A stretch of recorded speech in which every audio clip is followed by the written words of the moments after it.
uJesu Kristu inkosi, uJesu Kristu inkosi, uJesu Kristu inkosi. Ngiyabingelela umpostoli egameni likaJesu Kristu waseNazaretha. Ngibingelele noma umpostoli egameni likaJesu Kristu. Ngibingelele ibandla lonke ngoba mangabala nga-1 isikhathi naso siyahamba. Ngithi uJesu Kristu inkosi.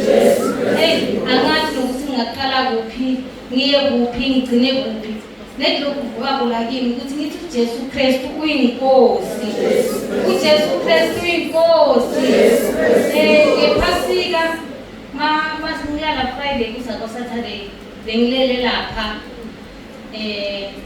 maybe ngabo-3 ngiphupha ngikhuluma nalomnye umuntu uthi lo muntu lona ngoba bohlala ukhala uthi kanti bona baphi ngibo lapha wathi ubaba lo ngimphethile ukuthi atolungisa izwi lami ngoba sebalitshentsile balenda ibhizinisi ngalo bayenda ini wathi kimi wena ngathi usengafinyeleli kahle ngokulimala amasinti ungaceli lutho kumuntu noma ngabe unganani ungalitsheli umuntu tshela mina vele ngiyazama kancane mara bese ngiyayikala mhlambe le mali yakhona ngathi ngathola mhlambe inyama so noma ya 50 rand ngizothola 100 rand ngoba mina ngiyamkalela uNkulunkulu bazalwane lokho akukalupha nje kakhulu. Ngahamba ngaye ekhaya ngaphupha i-wheelchair itakimi mara bayisonzela iyangisapha iyabuyela emuva phinde futhi iyangisapha ngathi uJesu Kristu inkosi, uJesu Kristu inkosi. After 2 weeks ngagula bazalwane ngalayisha i-ambulance bangenisa umbhede yangithatha kugula lengakwathi nje ukuthi bathi ngine-stomach ulcer nabafika esibhedlela bangifaka ama-injection banginika amaphilisi ishukela yadropa. Ngasuka khona lapho ngavuka ngishile la enyaweni ngathi ngithele mani labilabo bathi ngakudumuzi ngoba lento lethi dumuza kanti amandla yakhuphuka ngomzimba ngadumuza mina. Ngasuka khona lapho bathi ngawa vele ngathola bangibeke la babeka khona la bavele seyishayile ngakhala ngoba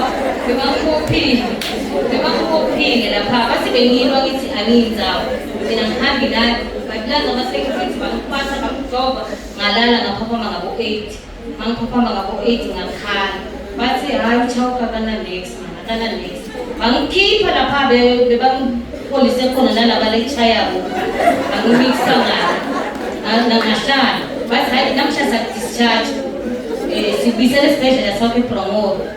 Ngathi nini bathi late ngathi uJesu Kristu inkosi vele bebangibita ngalo le gama bathi uJesu Kristu inkosi. Hayi ngasuka khona lapho ngathi inkosi ufuna kuhamba manje la ngoba bangibophile lapha abantu bayashona bashonela khona umuntu babona ngathi ufuna kufa bamgijimisa kuleyo hotela manje mina ngifuna kuhamba. Hayi azange kwaphela 2 hours bafika i-ambulance bathi sebafikile basePromoro bayahambisa bangihambise ePromoro khona ngihleli kakhulu. Hayi ngihleli wathi udokotha kimi awufuni ukuya ekhaya na ePromoro bengihamba ngayo le-wheelchair ngathi inkosi mina ngiyifuna i-wheelchair nakancane futhi angiyifuni ngoba ngiyiphuphile banginika isimbo leyama-crushes. Hayi inyawo belingavuni nginyathela phansi ngathi inkosi mina ngifuna ukuthi hambela ngithi inyawo tami angifuni kuhamba ngako konke lokhu mara ngazama kuhamba udokotha wathi awufuni ukuya ekhaya ngathi mina ngiyafuna because ngiyadischarge manje wangidischarge ngahamba ngaya ekhaya. Monday ngabuyela futhi khona esibhedlela. Ngangiyela esibhedlela bathi siyakukhokhela funa uyokukhathwa le nyawo ngoba selifile. Vele mathambo bese kabolile nemsipha sowubolile leyo yangithusa nami ingithusa kakhulu. Bangikhokhela Friday ngahamba Monday. Saturday ngathi inkosi mina ngifuna ukukhathwa inyawo. Le nyawo ladalwa nguwe nguwe lo walithunga walenda konke walifaka konke wafaka nengathi naleli lami leli angeke uhluleke kulento ngoba uthe wena uNkulunkulu ongahluleki.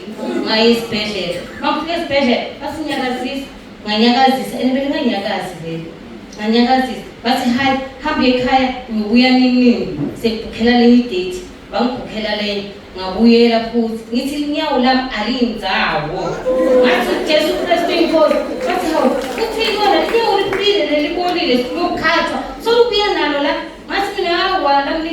ngibinza uJesu Kristu inkosi. Bengisaba kubatshela ukuthi ukukhuluma umuntu akukakhulumi yena, bengiwasaba lapho.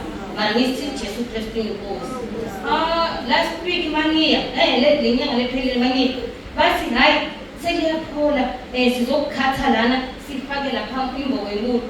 Ngathi mina ngikhathwa lutho. Akukho la ngikhathwa khona. Mina uNkulunkulu uzangishumisa ngoba vele uyangathi ukuthi kunjani lana. Vele ngoba njalo uma ngibuyela esibhedlela hayi bathi hamba uliklina uliklinele inyawo lami lipholile ugijima semiyakho.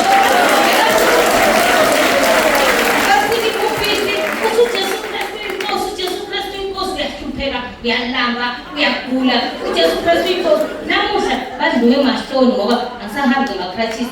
Ngiyahamba ngiye nasetinkulini ngihambe ngiye kuphi uJesu Kristu inkosi.